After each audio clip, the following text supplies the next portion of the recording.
I believe I can fly. I believe I can touch the sky. Yeah. Think about it every night and day. Spread my wings and fly. Believe I. Hello, everybody. Sirwalterj Jones Show. I'm he. It is a midday connection. Fireside. Friday. I think y'all should get your tea and crumpets out. I got a big one today.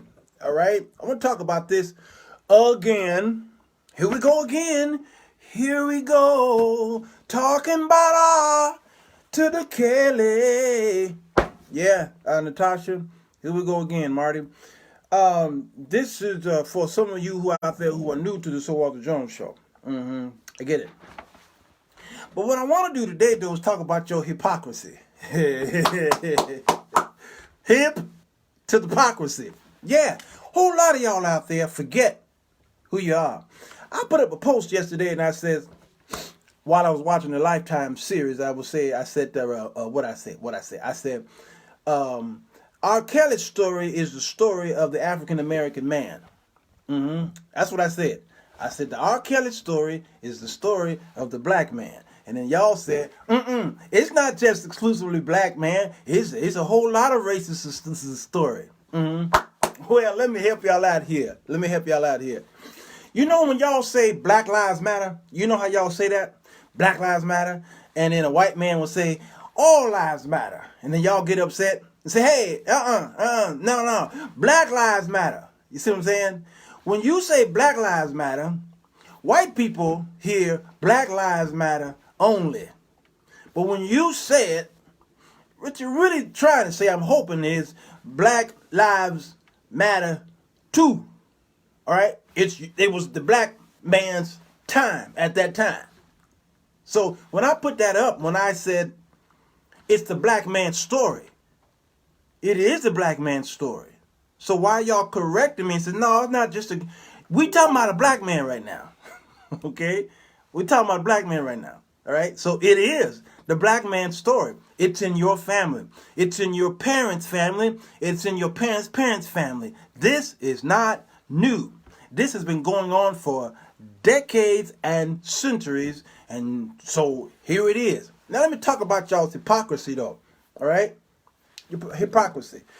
Y'all are talking about this situation and how y'all are upset with the ones who hid this thing from the general public.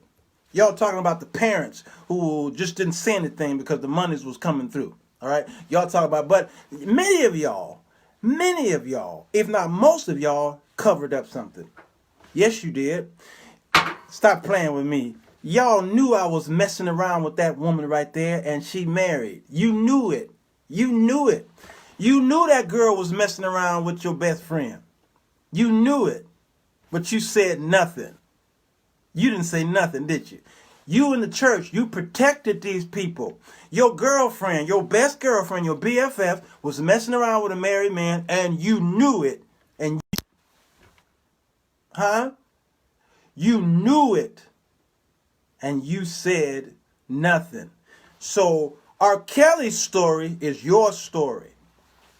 Because you cover up like everybody else do. I did the same thing. Everybody covers up something.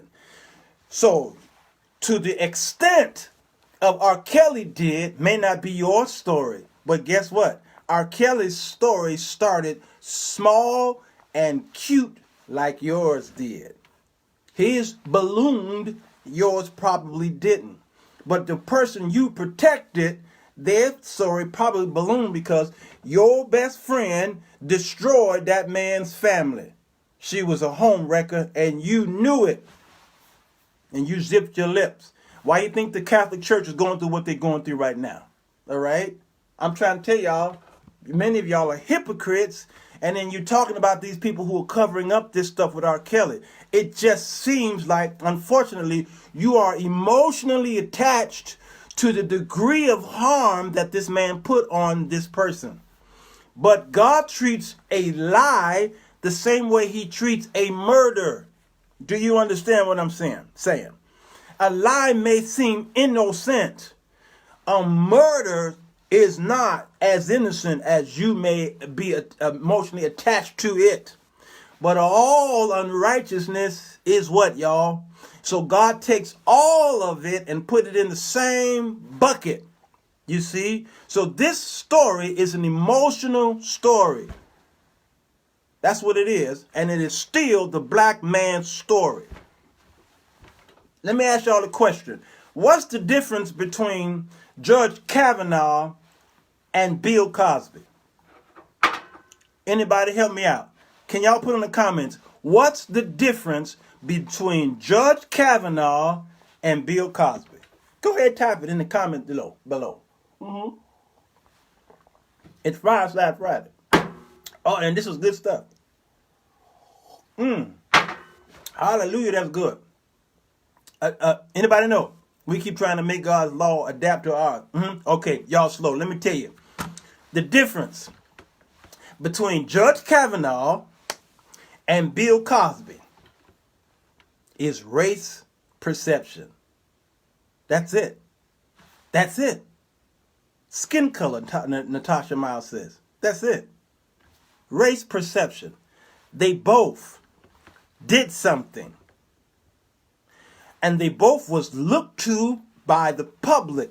The court of public opinion said, I like this guy because he's white. I like this guy because he's black. He's America's dad. Surely he couldn't do anything like that. Surely Judge Kavanaugh, an upright, upstanding man from the D.C. court, couldn't do anything like that. Who was saying that about Kavanaugh? White people. Who was saying that about Bill Cosby? Black people. It's really about race perception. But victims came forth. And the victims were shut down by who? White people who love Kavanaugh, and you black people protected Bill Cosby. But you ain't saying, but you're not doing the same thing towards R. Kelly, are you? No. Why? It's an emotional attachment to these people. Doesn't matter what they do. You see, R. Kelly did what he did here in Chicago. And even though he went to trial for this video of having sex with this underage girl in the video, many of you knew that girl was underage. You knew it. Many of you saw the video. I know I did. All right. But Chicago loved him so much, he was Chicago's very own. It was right before Kanye West and Oprah was still on the scene. I'm talking about all the Chicago people who made Chicago famous on the map, all right? We just didn't have anybody of that caliber in Chicago in the music industry that we can hold on and love and protect. So what did you do, Chicago? You protected R. Kelly. Yes, you did. And the radio station, I ain't going to name them right now, they continue to play that man's records, even though a couple of stations says, we ain't playing this mess no more. They were throwing his stuff out like they did in the 1970s with the disco records. They went down and burned them, all right? But one station held on to him because they gave him his boost, and they loved on him until that thing went away, and we went back to loving on to the Kelly. Why? It's an emotional attachment that we have to people who are monsters, okay? But we can't see them as that. Yeah. I'm trying to tell y'all. That's what we do. That's what we do. All right? So, who loses the most with Kavanaugh? Who loses the most with Bill Cosby? Who lose out the most with R. Kelly? The victims. The victims are always victimized. They are the ones. It's a shame. And this is what we're doing. We're doing it on my wall right now. If you look on my wall right now at the post I did about last night about R. Kelly, look at them. The victims are being put in jail, and he is being protected. R. Kelly's actions, no different than the boys who are allowed to call their parents Bob. If I call my daddy Lawrence at any time, and I'm in my 50s, I still not allowed to call him Lawrence. That's his first name, y'all. But that ain't his first name to me as his son. I couldn't call my mama Evelyn. I'd have got a slap in the face. Y'all like, that's minute, that's small. You see, there you go. There you go. Okay? It may seem small to you, but it's the little foxes that destroy the crop. I told y'all my story. I told y'all I was at the the liquor store because I wanted some candy and some. I had a sweet tooth. I went to the liquor store in the neighborhood over there in the, where was I? It was over there in the hood where the projects was, okay? And I remember seeing 3 women in the store. And this little boy, he might have been 6 years old, okay? And he's in the store. It was cold outside at the time, and there was a heater system in the liquor store, and that boy was jumping up and down on the heater system. And I'm in, you know, in Chicago or in your town too, maybe depending on the neighborhood. The stores got this, you know, you got to scream through this thick bulletproof glass. Hello, I want some cookies. Huh? And there's always some Indian. He don't know what you're saying. Hey, huh? I want some cookies. Hey. Okay, that's what we went up. We come up under, and we still up under. All right. This little boy jumped up on the heater, and then the mama finally said, "Boy, get off that heater." And I was like, "Yeah, get him, mama." And that little boy turned to his mama and said, "F you." Every time I think about that, I want to kill that little boy. He said, "F you." And I said, "Ah!" Demetra, I screamed. I said, "Oh God, this poor little boy is getting ready to get murdered. Oh God, call DCFS. Somebody call the Popo. This boy is on his way not only to death, but hell in the grave." Oh God, she's about to kill him. But no, that ain't what she did. That ain't what she did. Here's what she did. She turned to her friends and said, "Ha ha ha ha." Y'all heard what he said to me? Little's five-sided said, "F me." And her friend said, "Ha ha ha." Hey, then, come on, boy, let's go outside. And I had one of those Fred Sanford. I was like, "Esther, I'm coming to join you." Is it Esther? What was his dead wife's name? Esther was the ugly. What was her name? Okay, "I'm coming to join you." Elizabeth, yeah, Elizabeth, I'm coming to join you. I had one of those moments, and I tried to grip my heart. I'm like, I cannot believe what I just saw and heard. And that little, and I began to pull my belongings to me. I began to hold on to my belongings, okay? My wallet, I held on. Why? Because I said to myself, when she said cute, immediately I went into the spirit realm, and I saw that boy. Not 30 years later, I saw that boy just a couple years later breaking in my car, robbing me at gunpoint. That same one. I saw that same one shooting up people, doing drive-bys. That same one. I saw him in the spirit realm. My niece was robbed yesterday by gunpoint. Okay? That little boy right there might have been the gunman. You understand what I'm saying? Now, he gets arrested. Who goes down there to the court or to the jail to bail the boy out? Who's the one crying and weeping and gnashing at teeth? My little bullet shooter, he didn't do it. That's his nickname, bullet shooter. He didn't do it. Little fire starter didn't do it. No, he didn't. No, he's a good boy. Who's crying? Mama. Why? Because it was cute when he said, "F you, mama." It was cute.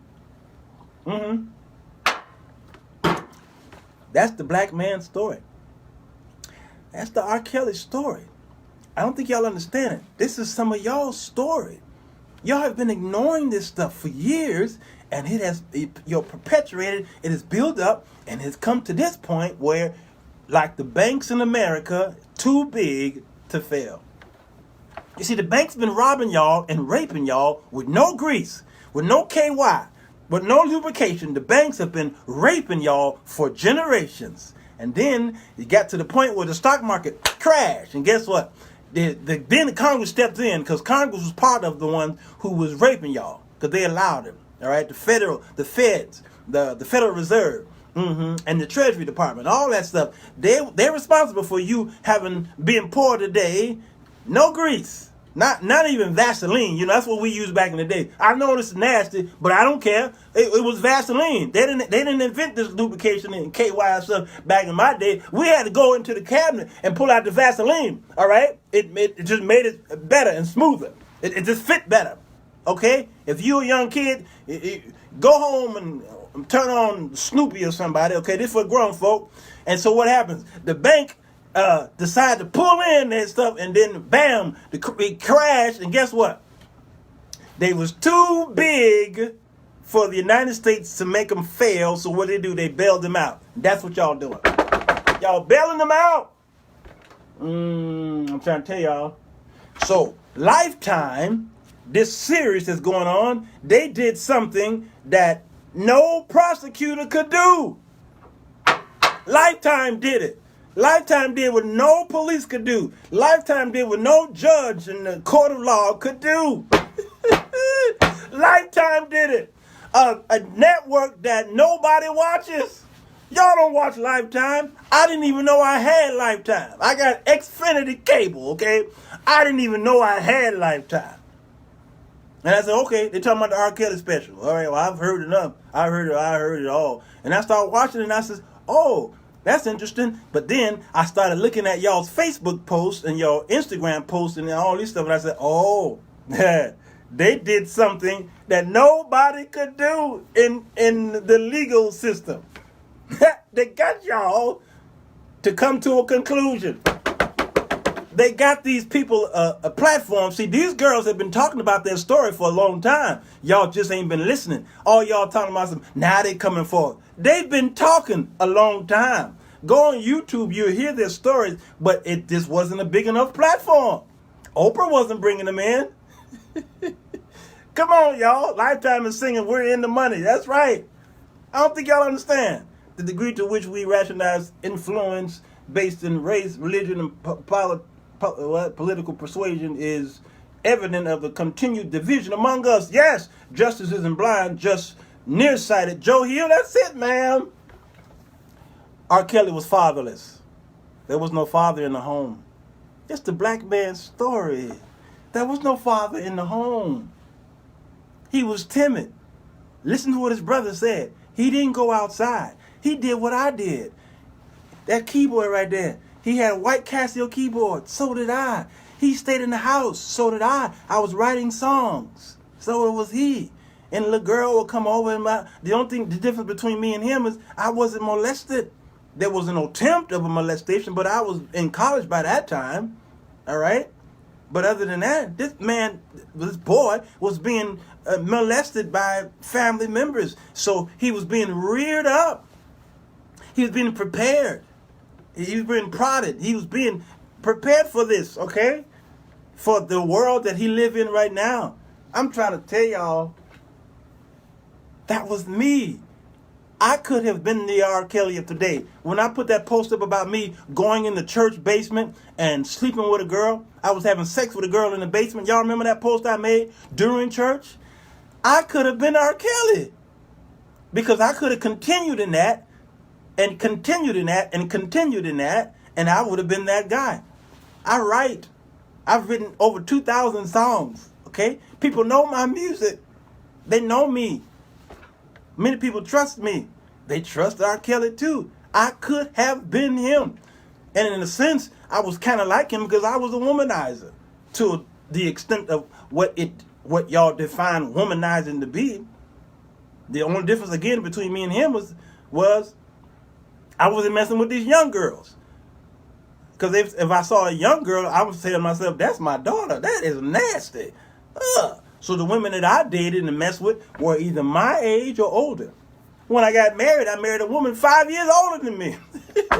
When I went to college, I was dating the college professor. I was 18 and she was 30. She was 32. I was dating the older women in town. That was me. It didn't matter. I still was a womanizer.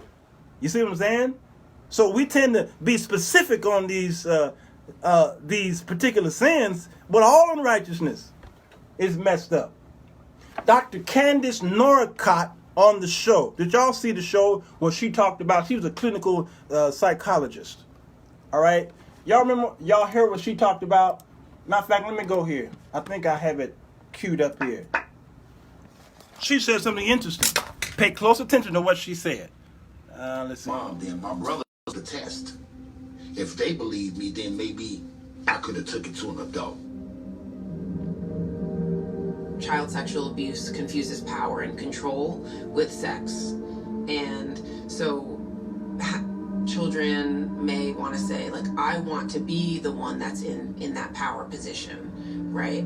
I never want to be a victim again. I want to be the person that's in the power in a sexual relationship. And so as they get older, they want to make sure that they're always in that power position. And there's really no more powerful position in a sexual relationship than to be the abuser to the child. Did y'all hear that? Yes. You become the abuser yourself.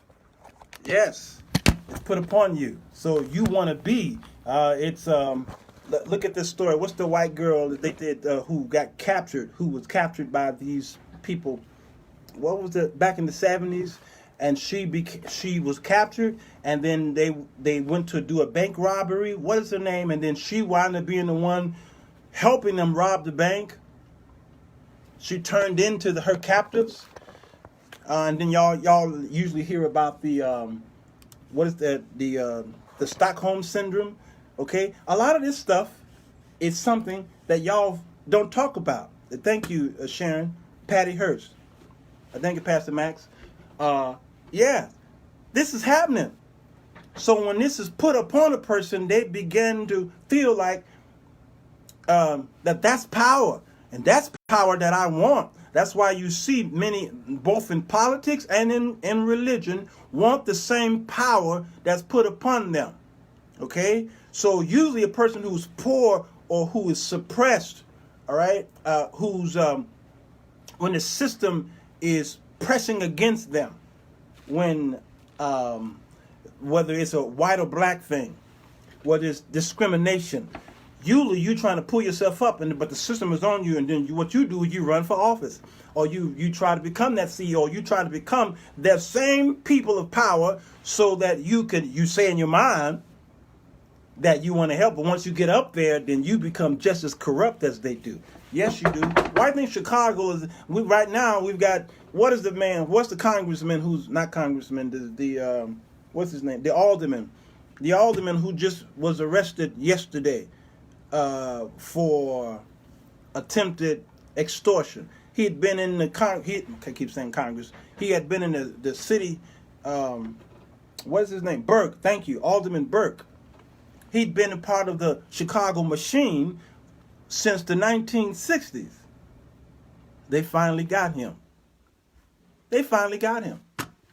What's the old saying about absolute power? Can somebody put that in? Absolute power does what? Here are the R. Kelly songs. I don't know why y'all surprised. Ain't nobody really surprised at the man's actions. It's just when you see it from the people who's been victimized, then it's like, oh, my mind was telling me no, but my body was telling me yes. I don't see nothing wrong with a little bump and grind.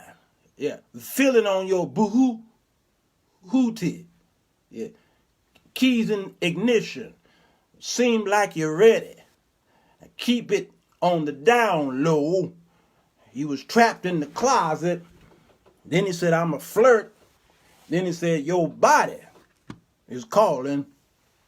And then he said, he's going to put half on the baby. All these songs seemed to be innocent when we was coming up. We all thought about sex. Come on, y'all. We danced to R. Kelly's music. I know I did. I played it on the piano. But there was something in me that eventually said, this is too corrupt. This is lasciviousness. Even when I was womanizing, I felt in my spirit that there's just too much sex to put in one song. I just couldn't do it anymore. It was just too much. Is that why do we always have to look at a woman in this way in our songs? What happened to the songs of the 1940s and 50s and 60s and part of the 70s where you really You sang songs about your enduring love for a woman and protection and stars and moon and dating and stuff like that. What happened to those songs? Now I know those back in the day we had songs that were kind of, but they had codes in them though. These songs that we saw coming up in the late 80s and up and all through the 90s with R. Kelly and them, they were outright in your face, telling you, we bumping and we grinding. You knew what that was. But back in the 60s and 70s, those songs did talk about sex, but there were some hidden things here. Thank you, Deatrice. They were implied sexuality. All right? So you could deal with it. It was rated PG, I don't know, 16, 17, I don't know, okay? Today, the songs are rated R. It's just right in your face. And so the world has turned to that. So in the 90s, when we started seeing that, I said, hearing that, I said, that's too much. I can't even play this at a wedding. I can't play this at the wedding reception. I can't play. I could play this in the bedroom with my wife. Yeah. But I still felt like Luther Vandross was more romantic to me in the bedroom than R. Kelly. Anita Baker was more romantic to me in the bedroom than R. Kelly. Do y'all understand what I'm saying? There still was a sense of romance that you had with a woman without always having to tell her, get naked, we about to F. Okay, that's the show I did Wednesday, Girl A, Girl B, Girl C, and Girl D. Well, Girl A is R. Kelly's girl. She liked that stuff. Hey, booty call. We effing tonight? Yeah, okay, come over. Then you play R. Kelly, all right? But with Girl B and Girl C, no, you got to put Luther Vandross, you got to wine and dine, you got to speak life and protection and love and you've got to adore her, all right? And things like that. And so y'all who got caught up in the R. Kelly mode, look at y'all. Look at y'all. It was nasty, and he was only telling y'all what he was, who he was, what he had become. Oh, man. I told y'all about R. Kelly. I told y'all about how I met him years ago. I told y'all back in the 70s he'd come over to the house. My brother Larry was trying to show him some things on the bass guitar. They only had 2 strings at the time, but Larry did what he could with them. I told y'all. In the park, my walking in the park last year, how he would come up to Orr High School on the west side. I know he was from Kenwood, but R. Kelly liked to hang around the high schools for obvious reasons. All right? I told y'all. I was playing keyboard, that white Casio keyboard that they talked about in the series. Yeah, I had the white Casio keyboard and public announcement before they incorporated the name. That was me with them playing in the projects up the street from Albany Street. All right? And every now and then, R would show up, croon and leave. And then before I knew it, my father says, that's it. You cannot go over there. You can't hang out there. And so he insisted that I dedicate my music to God. And I had to walk away from that stuff. So glad. So last year, after this last R. Kelly thing happened, I contacted one of the members of Public Announcement. I'm not going to say his name. He and I went to high school together. And I contacted him. And his mother called me. And his mother was so overwhelmed and happy that I had reached out to him, because R. Kelly, not just with women, but he also had bad dealings with men as well. All right? And he treated this man like garbage. He treated him like garbage. And it was difficult to reach him. It was difficult to reach him. And I had moments where I just would weep at night thinking about what this man did. And his mother would talk to me. This was only last year, y'all. His mother would talk to me and just tell me the story. That girl a couple of girls. That one event, one girl that on the show was talking about how they was traveling from place to place and looking for girls and what have you. Notice what she said. She said, he destroyed many lives. He did. I'm trying to tell y'all, I'm glad my father pulled me from that. I'm glad he did, because I'm sure I would have been a part of that mess. Oh, Lord. I'm telling y'all. I'm so thankful God will be the final judge. Yes. I'm not talking about when, okay, what y'all saying here? My mama was probably girl E. You ain't getting nothing without putting some money in my hand. Well, girl, Brony, there is no girl E, but I'll let you have that one. That's why he wrote "Coming Out of the Closet." Yeah, yeah, yeah. Y'all, this is. What do we do? Okay, he did that to protect the Winans too, Don. Taraji P. Henson has launched a Black Mental Health Foundation. All right, I never do these shows without some kind of resolve. Taraji P. Henson, y'all need to pay close attention to her off screen.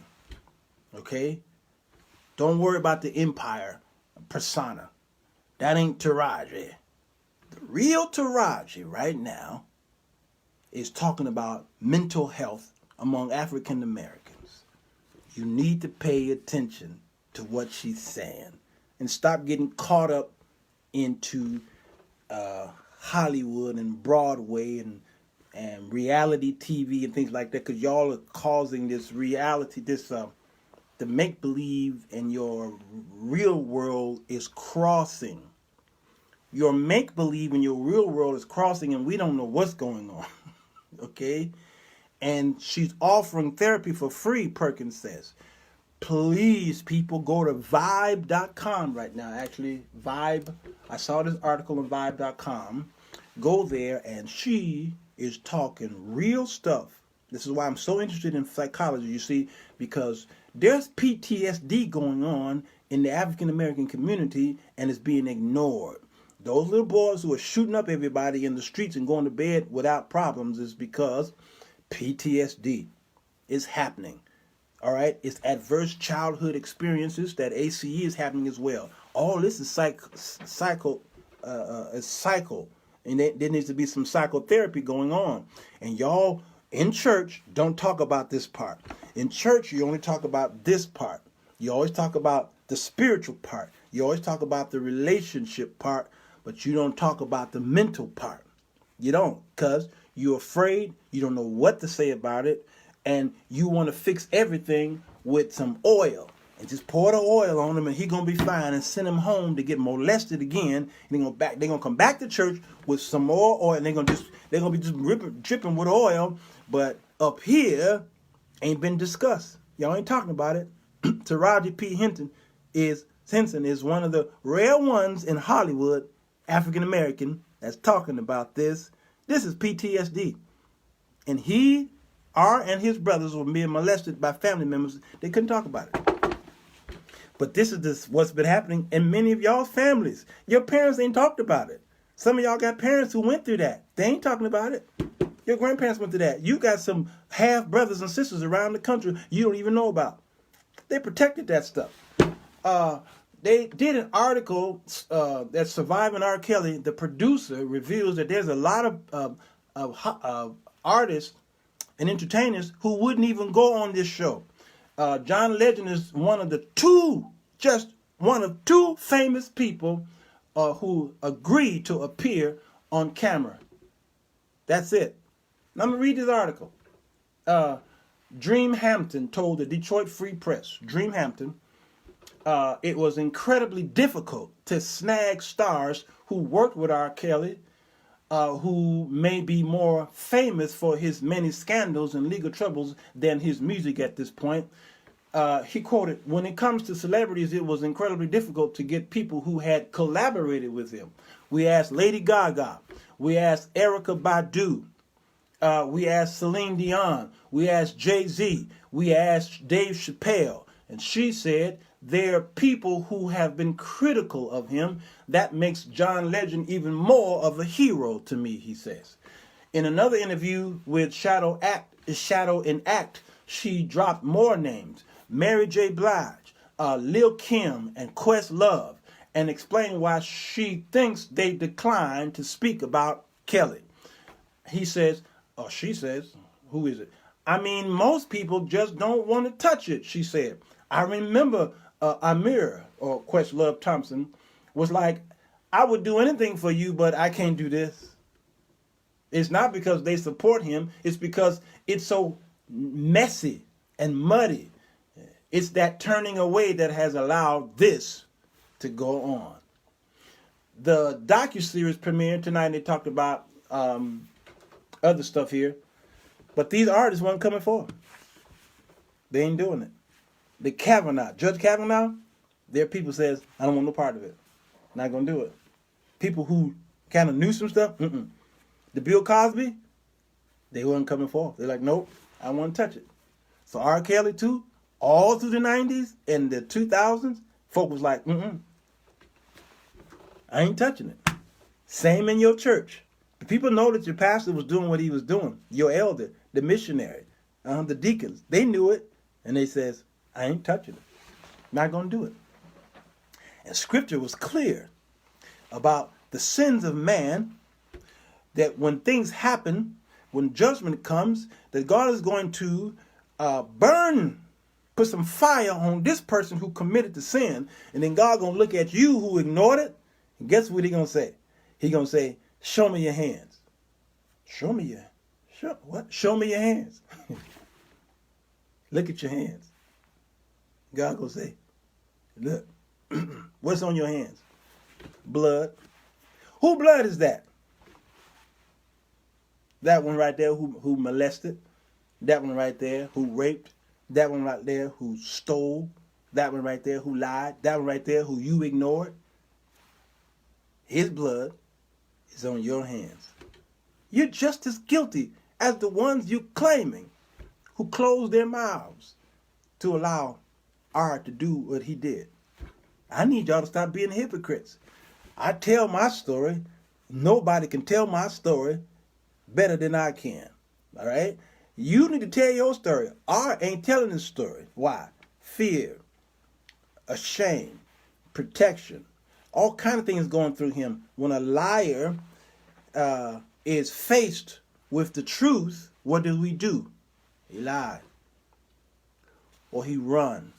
He's going through a state of fight or flight. So what does he choose to do? He chooses to flight, and then he chooses to fight. See, because while he's in interviews, notice, in the interviews, he tend to skirt around. Remember who was that? The one guy, the news guy, the young guy, the skinny guy. Remember when he interviewed R. Kelly and he asked, do you like young girls, teenagers? Do you like teenagers? And R. Kelly's response, remember what his response was? Teenagers, that mean, what do you mean, like, what age are you talking about? Okay? What y'all think that is? Ooh, I'm trying to tell y'all. This is what's going on. I'm sorry, y'all. I done moved y'all out. I'm back. The lighting in here is just horrible. I just don't understand why this is doing that. Okay? So we gotta fix this. We gotta find a way of fixing this. How do we fix this? Here's how you fix it. Educate your people. Okay? Who do you educate? These mothers. The scriptures in Titus talk about teaching the young women how to do what? Y'all stop hiding these people. Please. Stop hiding these people. Don't do it. God's going to hold you responsible. Y'all know they're doing what they're doing. It's time now to tell your friends you are wrong. You're protecting the next generation from your friends. My friends finally walked up to me and says, you are wrong and we're going to expose you. You need to stop. They had a meeting with me. That's why they my best friends now. Okay, I ain't got but one best friend, but I got a couple friends who had me in the meeting and says, Walter, stop now. You are killing yourself. I stopped. All right? They saved other people from my mess. This show is, God, it's so dark, y'all. I'm trying to help y'all out with this scheme, okay? All right? Intervention is so important. Y'all afraid to do it. Why? That's my brother. That's my sister. That's my auntie. That's my uncle. So what? Who are you protecting? Okay? What are you going to do about it? It's time to come forward, y'all. Tell your story. And tell it now before it's too late. 2019 is getting ready to bring out a whole lot of exposure. You think the Me Too movement of last year did something? Oh, God. Y'all better bow your heads and pray for this year. This year gonna be the worst you have ever seen. This gonna be a trying year. You hear me? You ain't never seen no year like this. I'm really trying, y'all. My phone just don't want to find no light. Y'all ain't never seen nothing like you about to see this year. You ain't gonna see it. Those fires in California, those earthquakes, those hurricanes. There's going to be a financial market, a fall, and these little minor crashes. Going to be bigger crashes. There's going to be deaths. People who are going to die that you just didn't know. I didn't know they were sick. There's going to be stuff in the politic world. The Trump administration, there's going to be a bomb drop. Mueller might drop a bomb. Somebody in the Congress and senators, there's going to be a bomb drop in politics that we haven't seen. As one of our allies and enemies across the world is going to do something, we're in trouble. This year, 2019, you think we got through 18? 2019 is going to be the worst you have experienced in your life. But with that comes the counter. The counter is God is still on the throne. And He's going to bless a whole lot of y'all this year like never before. I'm one of them today. Oh, absolutely. And I'm going to help y'all do what I do. So you just keep your eyes focused on Christ, and you ain't gonna have to worry about that stuff around you, all right? Hope y'all putting your savings away, please, and get out of debt. Okay, well, that's it. That's it, y'all. I didn't want to go long, but I guess I did. I'm trying to do my shows shorter this year. I'm cutting off at around 30 to 40 minutes. It's 41 minutes now. I'm doing better now, y'all, because, my shows have been going an hour and a half and 2 hours. There's something sick and wicked in a parent that would pimp their own child. Yeah, money is wicked in the hands of the wicked. Nothing wrong with money, but it's the love of it. Whatever's put into the hands of a wicked man turns wicked. Even this blessed oil, put in the hands of a wicked, turns wicked. Except God intervene. It's just wicked. All right? I talk about